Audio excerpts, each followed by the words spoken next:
Figure out where I'm going to put my cup here. Here we go. Father, I pray that we can all be here for this time as we open your word and hear from you. Lord, let the words that come from my mouth really be your words. You've given me a message, but I don't know if that's what you want me to deliver. So help me to listen to you, even as I'm up here, which is hard to do, but I know how you can get through to me. But Lord, help us lay aside the distractions. Help us just be here and help us walk away with that nugget that leads us to your heart above all. We pray in your name, Jesus. Amen.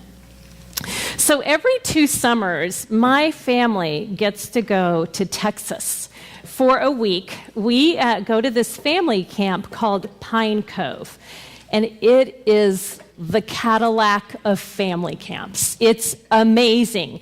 The activities you get to do, there's a plethora of things to do. There's a big lake, and besides swimming in it, we can water ski on it. There's a water trampoline. There's a water slide. There's a swing. There's these banana boat things they do where they take you on the lake and whip you around, and you fly off, and you have a blast. It's so much fun. We get spiritual input. We get speakers that bring us to the Word, help us focus on our families and on each other and on the Lord, how to walk with the Lord more closely. We have family devotions that they lead us through, and our families get to connect over spiritual material, and it's just amazing. It's really, really cool. It's in Texas, like I said, but it's an area that's covered with pine trees, and it's hot. And I love that because it just is a week of that hot that makes me go, I'm so glad I live in the Northwest. But I'm hot to the bone. I don't have that chill going on. It's awesome. It is awesome. The food is great. There's a chef that cooks for us, and we eat family style, and we come back, you eat dessert for every 3 meals and snacks, and you just have a wonderful, wonderful bonding time. And oh, by the way, my husband and I get to speak at it. They fly our whole family down there, they pay for the whole conference, and then on top of that, they pay us to speak. It's unbelievable. Our kids have said, Mom and Dad, whatever you do, do not blow this gig, okay? Make sure you're prepared for these messages and you are really delivering it because we want to be called back. And so far, for probably I think it's been about 6-7 summers, we have been called back. But the thing about Pine Cove, while I've told you all these amazing things, the thing about Pine Cove that makes it stick out is none of what I've told you about. What makes it stick out are the college counselors. They are off the charts. Here's the stories we heard. Friends of ours had gone before, and they said, oh, Janet, you're not going to believe this. You'll you'll eat family style. They have these big circular tables. And especially when your kids are little and they start acting up, the counselors will take care of that for you. They will come, they will cut your kids' food. If one of them's crying and extra fussy, they'll just pick them up and walk around and get them soothed. They anticipate your every need. Like your glass is half full and they're already like, can I get you some more tea, Mrs. Burns? That's how they talk, like Donna. It's so endearing. They take care of every need. They overhear you say, oh, I forgot my sunscreen. What cabin are you in? I'll get that for you, Mrs. Burns. Let me just run down and do that. They serve us like you've never experienced. It's almost awkward, and it's hard to get used to. But that is what these camps are known for, is the servanthood of these counselors. So today, as we enter into this passage, we're going to talk about how God defines greatness. And God defines greatness through servanthood.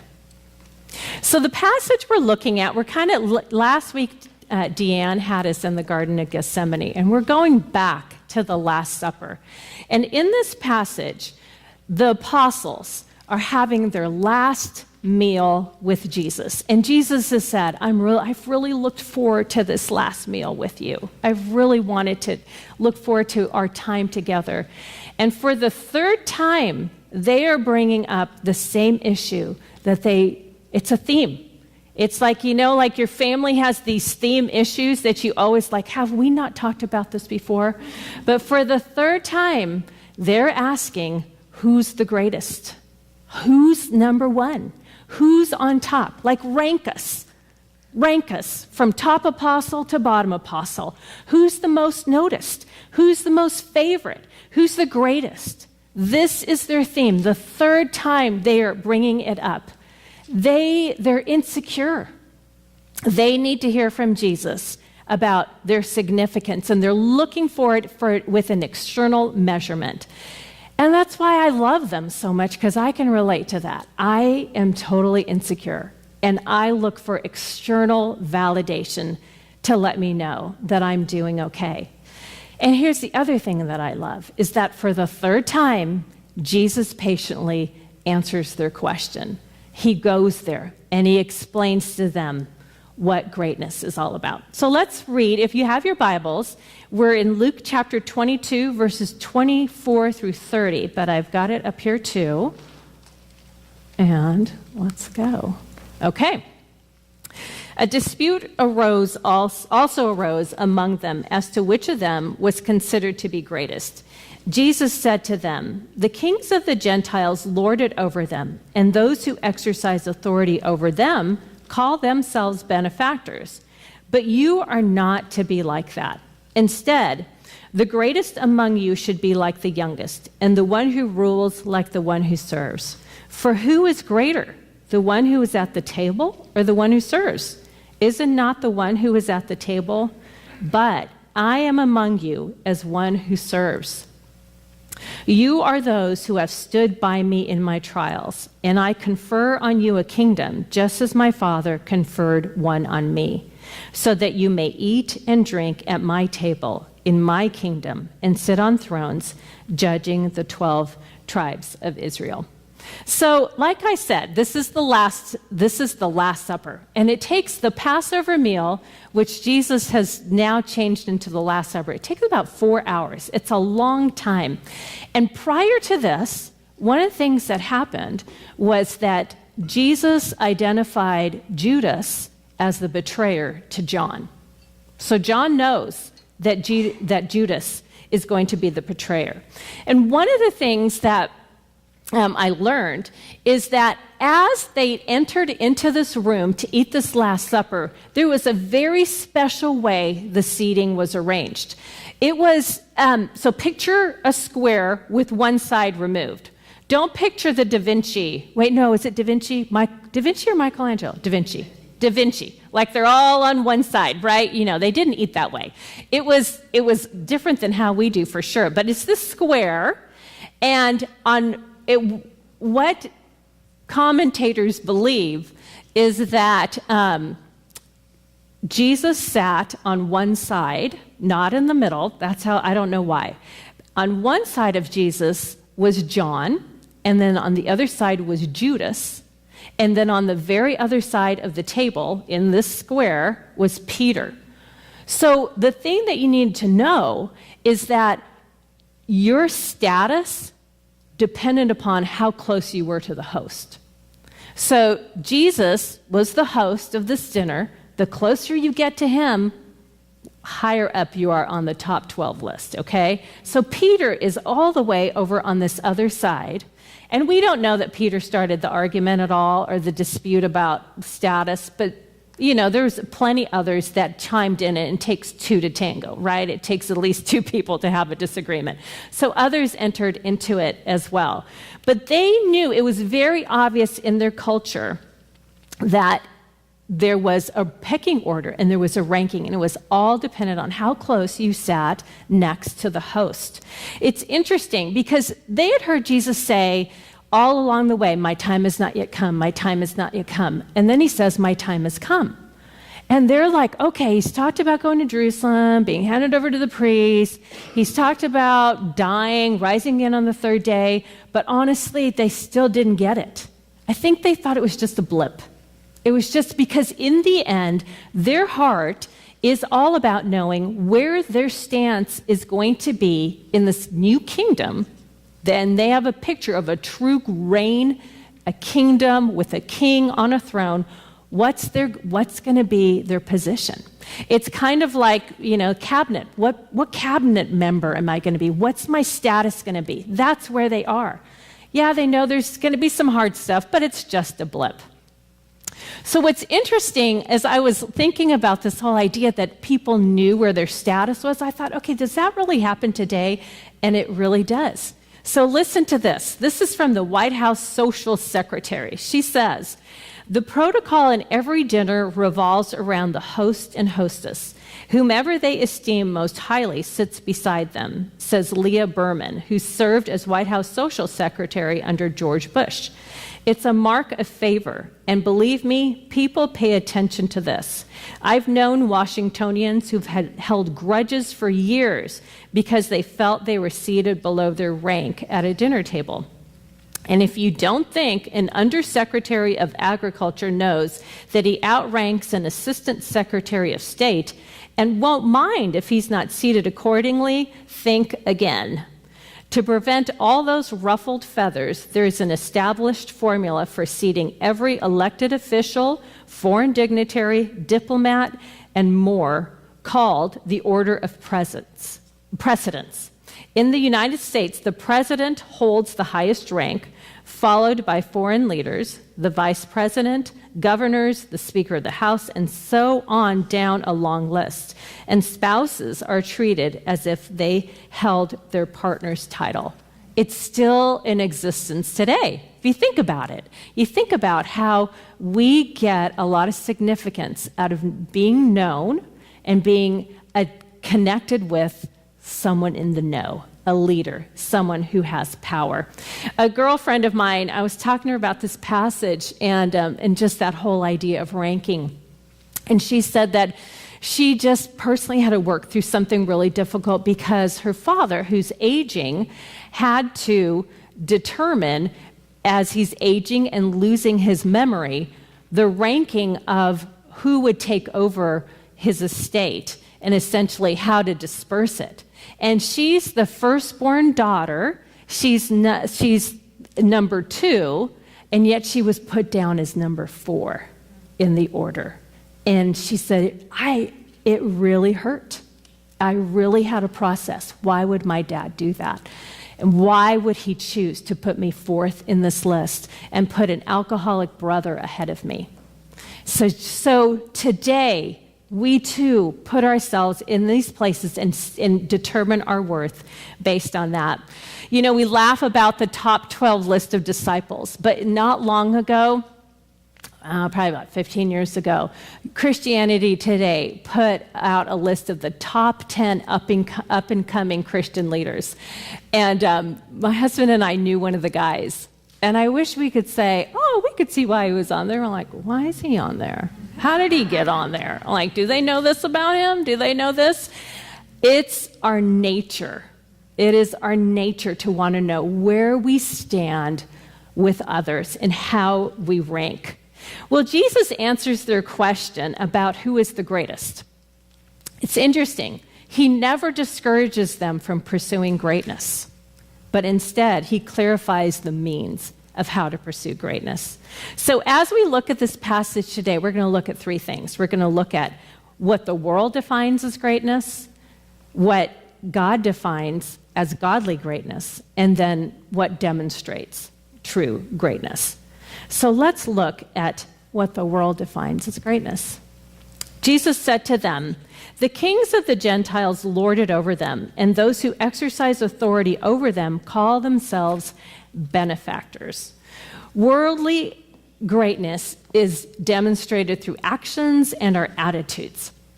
Harvard students were polled, and they were asked, okay, when you graduate from here, what is it that's going to determine whether you have success? What are you looking for? What do you want to accomplish? And there were 3 main answers that kept coming back over and over: wealth, fame, and status. And I think that is exactly what the world says we need to be pursuing: wealth, fame, and status. In verse 25, it says, the king of the Gentiles lord it over them. What does it mean to lord it over someone? In the Greek, it means to exercise rights over one's own property as an owner with full dominion. You have full power over your property. You can do whatever you want with it. And to lord it over someone means to look at someone as your property. And you get to decide how you want to influence them. It's about using your power and strength and intelligence over someone to get them what you want them to do, not what they want to do. It can be harsh, it can be authoritative, it can be manipulative. It's not considering what's best for them. It's considering how you can use them to get what is best for you. And I don't know about you all, but there's a tendency for your firstborn child to be a little bit bossy over the other siblings. I don't know if anybody's experienced that, but ours has, and she's grown a lot, but she will tell you how, what, when, and to do whatever. And she can lord it over some of her other siblings. And we taught our younger kids over time that when they started feeling that feeling, all they needed to say is, you know what? I don't need another mom. I already have one mom, thank you. And they had full permission to say, back off. You are not in charge of me. Worldly greatness means that you are getting benefited. You are getting the benefit. You are not giving the benefit. You're striving to be on top. You're being served, you're not serving. It's about being first and not being last. You know what? It's hard to think of that as far as like real life examples of what does lording it over look like. You know, like I don't know that anyone would look at me and say, oh, you know, Janet, you've got issue with lording it over, you know, other people in this picture. But honestly, I think if you were a fly on the wall in my home, you would hear me lording it over my kids. You would hear me bossing them around in a way that doesn't really respect them and honor them as God's creation. And honestly, if I wouldn't talk to any of you that way, and if you were in my home, you wouldn't hear me talking that way either to my children. I parent better when there are other people around. But I think about that, and I think, you know, that is not just something that happened a long time ago. That is still something in our hearts to dominate and to control and to get what we want. Well, attitude is another factor of how the world looks. In verse 25, it says, and those who exercise authority over them call themselves benefactors. Notice that it doesn't say that others call them benefactors. They call themselves benefactors. It's a total attitude of pride. Look at what I am offering you. Look at what I've done for you. Look at how much you need me. God determines true value and worth, and it's so presumptuous of us to see ourselves in a place where we are the dispensers of good. We're the vehicles, hopefully, but it only comes through God. Here's some danger signs in my own life when I'm looking at pride or dealing with pride. I look for the praise of others for my significance. And if others are giving me that feedback, then everything's good. But if they're not, then I'm wondering what's wrong with them, what's wrong with me. I'm on rocky soil. Another thing you'll hear from me is I'll think this. I've learned to be socially appropriate and not say it, but I'll think, at least I'm not like blank. You know? It's like that whole comparison thing. I think, well, at least my kids aren't doing that. At least I didn't do this. And I compare myself to make myself feel better about myself. Or I think, really, I don't struggle with pride that much. Like, that is a bad sign, okay? If any of you are, that's a flag right there. That is our default, that we have pride, and we think that we are better than we really are. If we're easily offended, or if I feel overlooked and underappreciated, it's signs for me that it's like, okay, wait a second. I am thinking of myself more highly than I ought to, and I need to relinquish this to the Lord. Well, Jesus defines godly greatness, and it's in contrast to the world's definition. He says, you are not to be like that. Instead, the greatest among you should be like the youngest, and the one who rules is like the one who serves. So our attitude, instead of pride, he wants us to have a humble attitude, and it's an attitude of the youngest. So in Jewish society, it's interesting. Children were really viewed as servants. They didn't have a lot of power, a lot of status at all. They had the same social status as a slave. The whole idea of being the youngest is the idea of being unassuming, knowing your position, that it really doesn't have a lot of influence and power. The youngest took the lowliest place. They gave deference to other people. And it's the attitude of being humble and not prideful. I like what Tim Keller says about what humility is. He says the essence of gospel humility isn't thinking more or less of myself. It's thinking of myself less. It's spending less time thinking about me instead of being that the first default all the time. Like, I don't know about you all, but that's my rut. It's my first automatic default. How is this going to affect my life? How is this going to mess up my comfort, honestly? Being humble looks like not thinking badly of myself or hiding accomplishments, but being thankful and giving God the credit. It looks like having a right understanding of who I am before God, and that is that I'm deeply flawed and deeply forgiven and loved at the same time. When I think about practicing humility, there's three things that came to my mind. First one was prayer, because through prayer, it shows our dependence on God. If I'm not praying, I'm not in touch with the fact that I need God. I think I don't need him. I'm qualified enough. I've got enough experience and skill that I don't need him.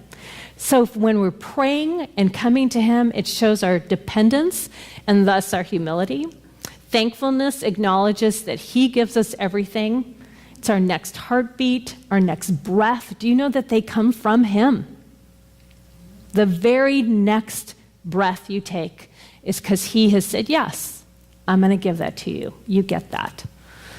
Confession is a biggie as far as keeping me humble, because it reminds me that I'm not like him. If I'm not in the practice regularly of confessing, then I'm not in the practice of reflecting on how I'm not like him. I'm living my life independently of him. So I need to ask myself, am I really humble before God? And I don't think I am. I think I know how to act humble. Like I said, I've figured out the whole social graces thing. I'm not going to do a major faux pas as far as demonstrating pride. But how many times do I really reflect on how far I fall short from God's holiness and love and perfection? He is so much more worthy than I am. And yet, I don't reflect enough on it. I need to remember that he is God and I'm not. He's the potter, I'm the clay. I know when Lauren, most of you know, my daughter Lauren has this odd condition where, it's not even a condition, I don't even know what the right term is. She has a benign tumor that grows in her brain. And it's benign, so it's not cancerous, but that little bugger has come back 3 times. And she has had to have brain surgery 3 times. And you wouldn't know, because they're able to go in through the sinuses. So she doesn't, thank the Lord, have to have her skull opened. So you'd look at her and think she's, hasn't gone through anything traumatic like that. But she has had 3 brain surgeries.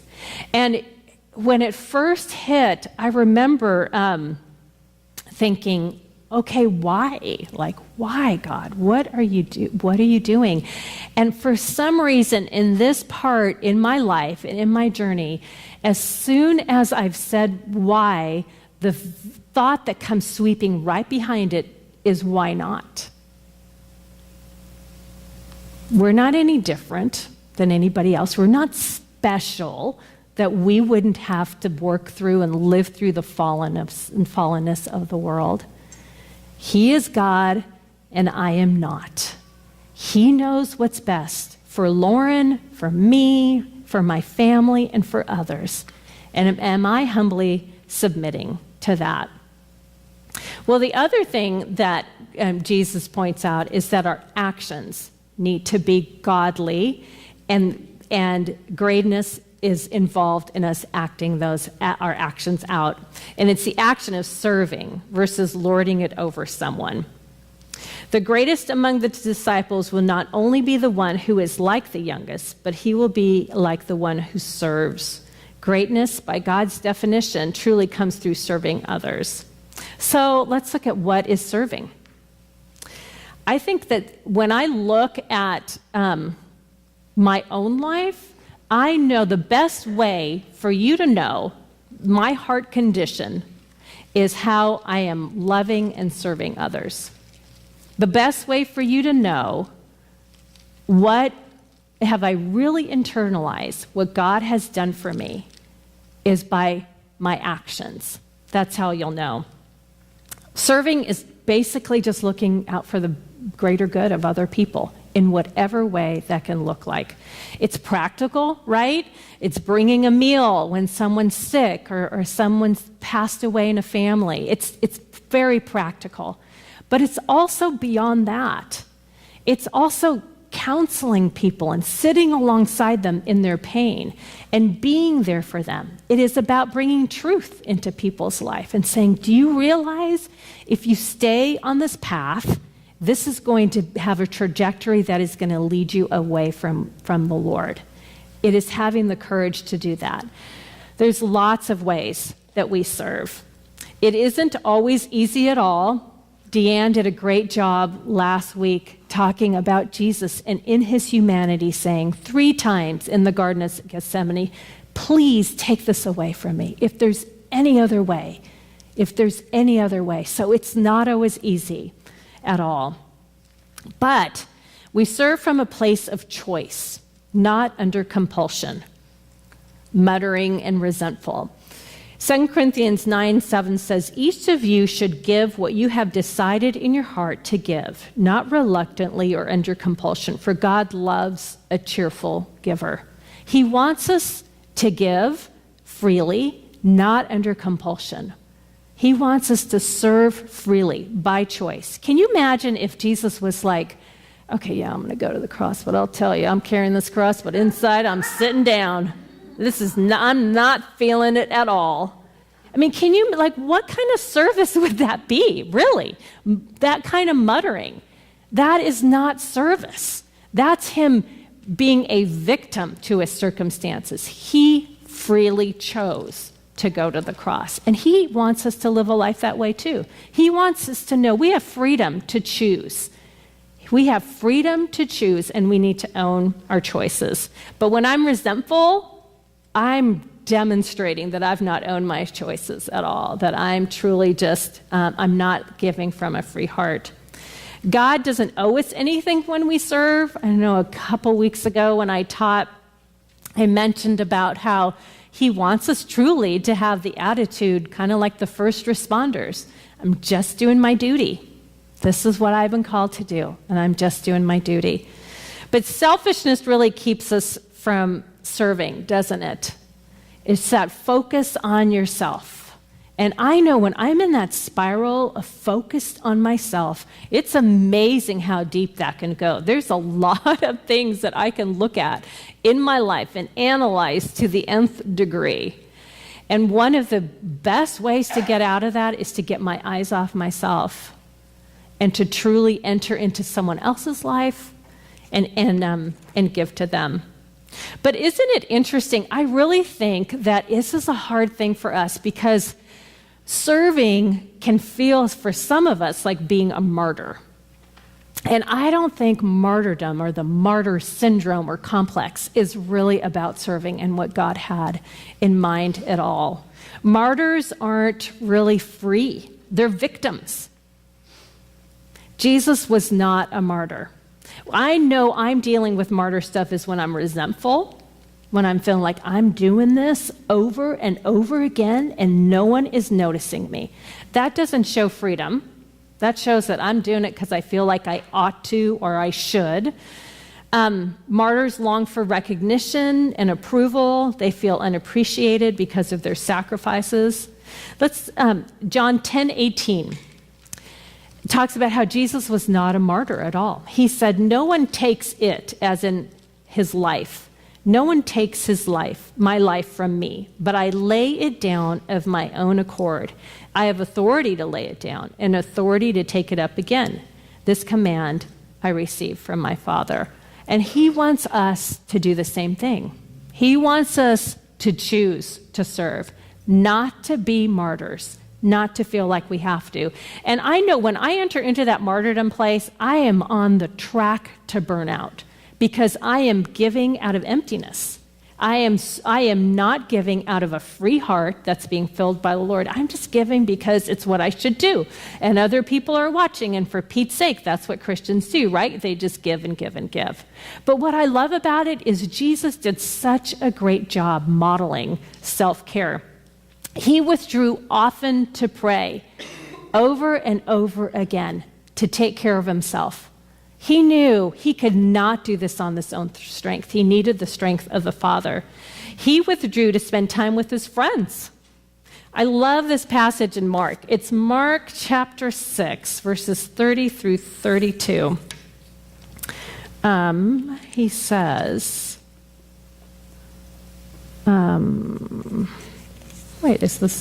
sorry, you all. Okay, here we go. The apostles gathered around Jesus and reported to him all they had done and taught. This is when they were coming back from one of their missionary journeys, and seen a lot. Then, because so many people were coming and going that they did not even have a chance to eat, he said to them, "Come with me by yourselves to a quiet place and get some rest." Isn't that fascinating? There are people coming to Jesus, and he says, we need to get away, okay? We need to get away from this because it's too much. So come with me by yourselves to a quiet place and let's get some rest. He modeled great self-care. He also asked for what he needed. He asked the disciples to stay up with him and pray with him when he was in the garden. He asked the disciples to go prepare the Last Supper and get the room and the meal ready. He asked the disciples to go find a donkey come Palm Sunday. He asked for what he needed. Great ways that he took care of himself. And he modeled that for us to know that we need to take care of ourselves. We need to know that we are free to give and we are free to say no. It is not under compulsion that he wants us to give. So the question I have for you is, are you giving freely? Are you giving? And if you are, is it freely or is it under compulsion? Do you feel like it's a should and an ought to in your life? Because if it is, you're on the track to burnout, for sure. So our truth is, because Jesus served, he is the greatest. And our key verse, it's not the same one in the book, I found a better one, is Mark 10:45. And it says, "For even the Son of Man did not come to be served, but to serve and to give his life as a ransom for many." Our last point is that Jesus demonstrates greatness. Verse 27 says, "For who is greater, the one who is at the table or the one who serves? Is it not the one who's at the table? But I am among you as one who serves." So he paraphrases saying, okay, let's be real, okay? In this world, honestly, who does have higher status? It's the one who's being served, right? But me, the Son of God, your creator, your redeemer, I'm serving you. That's what I'm doing. He was the perfect model of humility. His attitudes and actions were not from a place of pride, they were from a place of humility and total servanthood. Let's look at Philippians 2, 5 through 11. I love this passage. It says, or 5 through 8, in your relationships with one another, have the same mindset as Christ Jesus, who being in very nature God, did not consider equality with God something to be used to his own advantage. Rather, he made himself nothing by taking the very nature of a servant, being made in human likeness, and being found in appearance as a man, he humbled himself by becoming obedient to death, even death on a cross. You know, it's interesting. We look at how obviously Jesus said, I am not going to take advantage of the fact that I'm God. And I'm not going to take advantage of that and use that in a way that you all don't have access to. I'm going to be fully man, and I'm going to humble myself, and I am going to serve you. And he did that by going to the cross for us, obviously, and we've talked a lot about that. But he also, that was one of the actions of what he did. But the other thing he did, and it's not in the Luke passage, is that he washed the disciples' feet. And what commentators aren't sure about is when that happened in this passage. Washing feet was traditionally done right at the beginning when you walked in from outside and you got you got your feet washed. So you think, okay, did it happen in that order where they came in with dirty feet and no one was washing them, and Jesus said, I'll do that. And he took off his outer clothing and he wrapped the towel around him and he washed their feet. And this is the time when Peter goes, whoa, whoa, whoa, don't do this. You know, this is too uncomfortable. Don't do it. So you think that he demonstrated humility. He gave of himself. He said, I didn't come to be served, but to serve. That's what I came to do. So if he did it at the beginning and then they have this argument about greatness, you're like, whoa, okay, talk about being clueless, right? Okay, but let's say they didn't. Let's say they have this argument about greatness and then he washes their feet. Either way, it's like, oh Lord, this is too much that you would humble yourself to that level to do this for me. And I'm thinking, okay, the feet washing thing, you know, culturally we don't get it, right? I mean, we don't do that. But I thought, okay, what if I came into my house and I saw President Obama squirting stain spray on my dirty clothes and throwing them in the wash and then folding my laundry? I'd be like, regardless of what your political place is, it's like, that's not his job. What is he doing, you know? What's he doing in my house doing that? Of all things, I need to be honoring him. It was just so out of place and such a picture of Jesus not taking on the position of being God and wanting to be served. So I love this next part. This next part, as I first read it, I'm like, what does this have anything to do with the passage? I added the word nevertheless in there because in other passages and in other translations, it's in there. And I feel like it helps it flow better. But Jesus goes on to say, nevertheless, you are those who have stood by me in my trials, and I confer on you a kingdom, just as my Father conferred one on me, so that you may eat and drink at my table in my kingdom and sit on thrones judging the 12 tribes of Israel. So when I first read this, I'm like, this is so disjointed. What is he talking about? Instead, I would think he needs to be lecturing them about what does true servanthood look like. Like, for Pete's sake, he's dying in a very short amount of time. They're going to be taking on the mantle, and they don't get what greatness is. They've still bought into that it's the world's way. That's how you lead, by title and where you sit next to the person in honor. They don't get it. But instead, what I love is, to me, this shows what an amazingly beautiful heart he has. he turns around and gives them the biggest compliment. And he basically says, "You stayed with me through my trials. You've been my friends. You love me. I know it. And, oh, by the way, you will get to rule. You'll get to sit at my table and enjoy the feast I have for you, and you will also rule in my kingdom as you sit on these thrones." Like, what? What? Like, that will still happen? But wait a second. They didn't have their theology right. They didn't understand what true servanthood was. They still bought the world's way of greatness. And yet, this is what he conferred on them and said, this is what you can look forward to. And I think this is such a clear demonstration of their hearts were about him. Their hearts said yes to Jesus. They're like, we're with you. We're following you.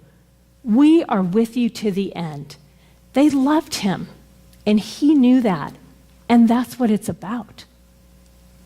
It's about our relationship with him. He went to the cross, and he served us out of love.